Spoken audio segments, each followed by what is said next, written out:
everybody, I'm Dr. Sarah Solomon, a teambodybuilding.com athlete, and today I'm going to be teaching you an entire stretching program. Why? Because this is one of the best ways to help minimize injury. In fact, I stretch every single day, typically after my workout, but that's not all. I also stretch when I'm writing at my computer, which is why we're in my office right now, and I also stretch when I'm at work at the dental office in between patients. I want to show you a program that you can do anywhere, anytime. No excuses. Do these stretches with me right now. So typically, I want you to be holding your stretches for about 30 seconds. But for the sake of this video, we're going to move it along a bit faster. Let's start with the Scalene Stretch. So this is going to be targeting the muscles along the side of the neck. So you can do this anywhere. I'm in a chair. You could do this standing up. You could do this in the lineup at the grocery store. So place your hand on the top of your head, and you're going to gently pull so that your ear is going to come close to your shoulder. And you're going to feel quite a stretch on the opposite side of your neck, all through here. And if you're like me, it's tight and it doesn't feel good. All right. We're going to repeat that for the other side. Ooh. And again, you want to be gentle. You never want to go to a point of pain. You just want to feel a gentle stretch. Good.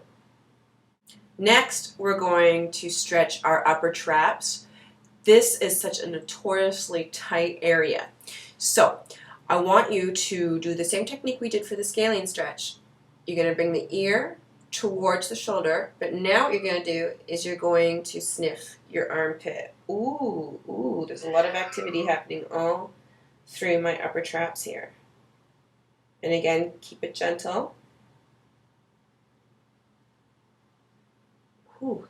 Repeat for the other side. So start with the Scalene Stretch and then sniff your armpit and feel that nice pull all through the upper traps.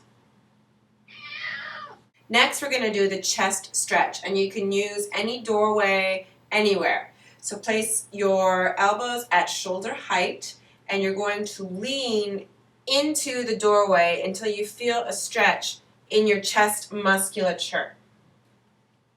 Now, do not make the mistake of raising your arms above 90 degrees like that, because that's very damaging to the joint capsule.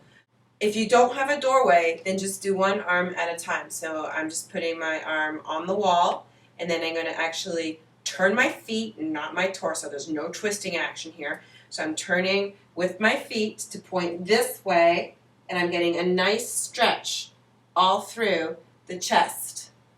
Another quick way to do this, and I love doing this exercise in between my patients, I just stand up, I clasp my arms behind my back, and I lift up. And that's giving me a nice shoulder stretch and a nice chest stretch. Ooh, that feels good. Take a seat, and what you're going to do is clasp your hands behind your back, and what you're going to do is bring your elbows out towards the side.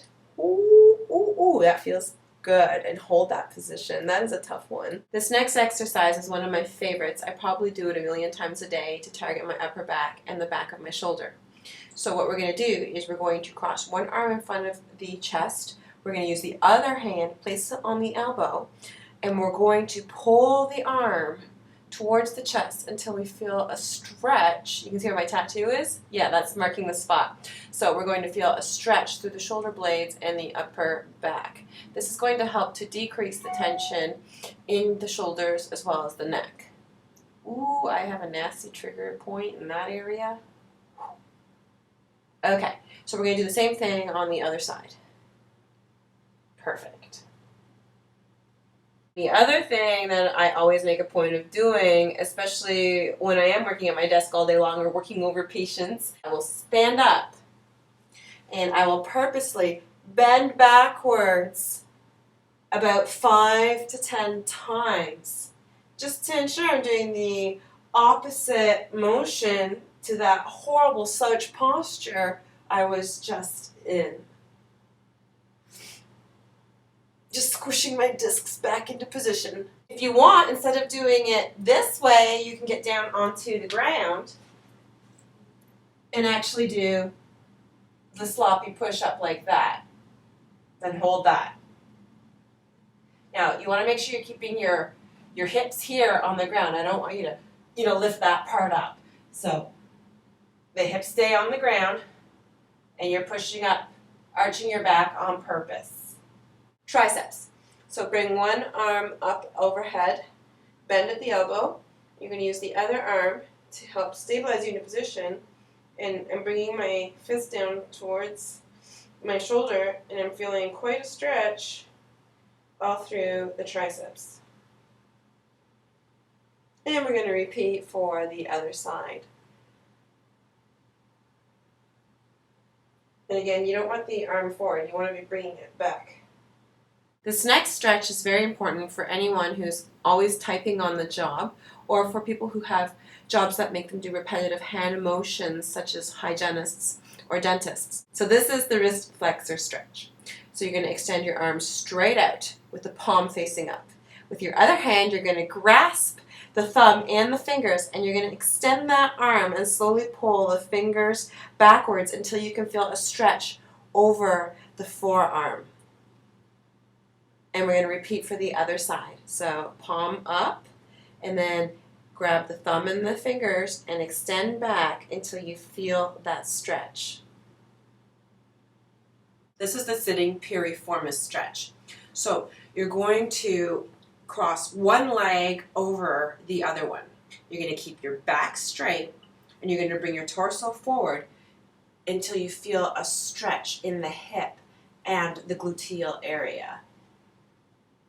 And again, you don't want to feel pain. We're going to hold this for 30 seconds. And we're going to repeat on the other side. This is so easy to do when you're sitting down. You can do it anywhere. So the piriformis is actually part of the deep hip musculature. It rotates and abducts the thigh. So this is an important stabilizing muscle. And it turns out that in about, I'd say 15 to 20% of the population, the sciatic nerve actually runs through this muscle. So if this muscle is tight, this can cause sciatica type symptoms. So that's why it's important that you do stretch this muscle. Next, we're going to do the quad stretch. So for support, grab onto something. I'm just using a chair. And you're going to reach behind you, grab the ankle, and you are going to actually pull the ankle up until you feel a stretch along the front of your thigh. And you're going to hold that position. So you can see I'm bringing my heel pretty close to my butt because I'm pretty flexible here. Good. We're going to repeat for the other side. And remember, in theory, we're holding our stretches for 30 seconds. This is a video, so we're kind of moving along. So next we're going to stretch the hip flexor. Now it's important to make sure this area, the iliopsoas, the hip flexor area, is not tight, because if it is tight, you can see how this is going to contribute to back pain. So first thing I want you to do is place your knees onto something that is padded or cushioned. You can see I'm using Taz's cat bed. This is important because if you're putting your knees onto a hard surface all the time, you can develop something called housemaid's knee, which is a bursitis right under the kneecap. So that's why you do want to cushion yourself. So you're going to place one foot in front. Now make sure that this foot is extending past the knee. In other words, you don't want the foot way back here with the knee over. You want, excuse me Taz, excuse me Taz, excuse me, you want the foot way out here. You have to move. So what we're going to do now is we're going to straighten the hip of the rear leg by pushing forward. And you're going to feel a nice stretch all through the hip flexor on the rear leg. And notice that this knee's at a 90-degree angle out here. And just sink into that. Excellent. Repeat that for the other side.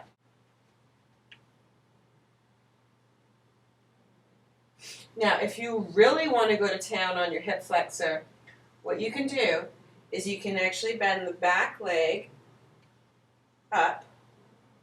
Oh yeah, now you're really in the whole quad and the hip flexor. Ooh, Ah. So next we're doing the hamstring stretch, which is stretching the muscle along the back of the leg. So you're going to place your heel on the ground in front, the other leg behind is bent. You're going to place your hands on the front leg, keeping your back straight. That's important. I don't want you hunching your back. So keep that lordosis in your spine. And you're going to bend forward until you feel a stretch in the back of the hamstring. Now, you do not want to go to a point where you feel pain. You only go to the point where you feel that gentle stretch and you hold it. Now, do not do this stretch if you feel sharp pain shooting all the way down your leg. Repeat for the other side. Again, keep that back straight. Lower, sink into this till you get that stretch all through the hamstring. You can't see past Taz's head, but you can see my heel is up. So we're getting that nice stretch down the calf too. Now there's so many different ways you can stretch your hamstring. Touch your toes. You can put your leg up on a chair and lean into that. It doesn't matter, just do it. The Quadratus lumborum is an important stabilizer for the spine. And I'm a dentist, and this is probably one of my angriest muscles because of all of the trigger points that are constantly going off back there. And if you sit on the job all day long, you know exactly what I'm talking about. So just stand up, and you're going to put one hand over your head, and you're going to lean to the opposite side. You're going to start to feel a stretch all down the side. And now you're going to slightly angle yourself forward, and you're really going to feel that stretch all through there. And we're going to repeat on the other side.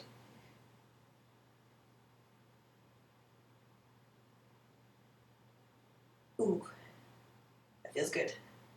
So next we're doing the calf stretch. So hold on to a wall for support, and you're going to put more of your weight on the front leg. You're going to bend that front leg, and then what you're going to do is you're going to press your heel into the ground, and this is going to be stretching the gastrocnemius muscle. This is a two-jointed muscle. Now, if this is too easy for you, all you do is you take a little step backwards and then try and press that heel down to the ground. Ooh. Most of us do have tight Achilles tendons, especially ladies who wear high heels all day, so this is indeed an important stretch to do.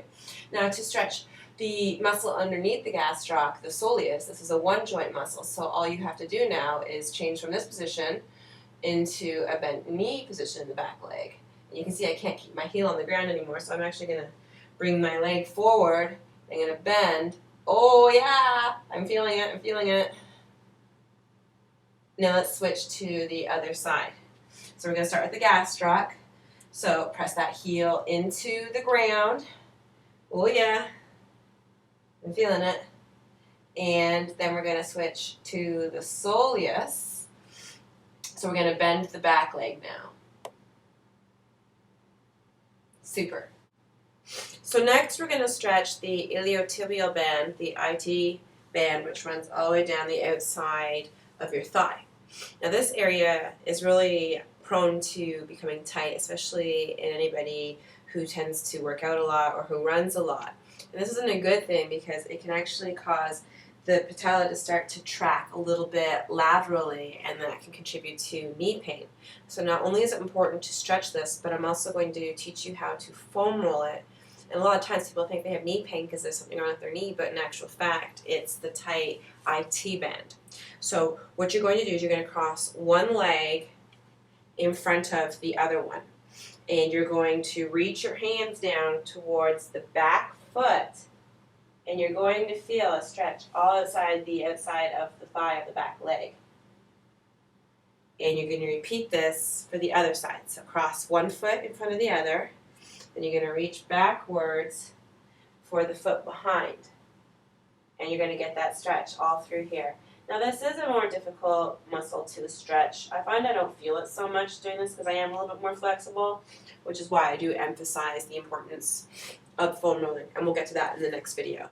So next we're going to stretch the insides of the thighs, the hip adductors, adductors. So you just sit on the floor and put your feet in together just like when you were in kindergarten. You'd all sit on the floor. And you are just going to use your elbows, keeping your back straight, none of this hunchy stuff, so the back is straight, and use those elbows to help push the thighs down towards the floor. That's great. Now, if you're super Gumby, you can always lean forward, but again, keep your back straight. I want to show you how I stretch my lats, but I'm going to have to take you to the other room for that. I actually like to use my treadmill. You can use anything that you can hold on to stretch the lats. So I'm keeping my back straight, and I'm just leaning back and sinking back with my hips to get a nice stretch all through the latissimus dorsi. And I like to start with this, and then what I like to do is I get down onto my knees, obviously with padding underneath, and I just lean into that. You can see I'm getting some shoulder flexibility there.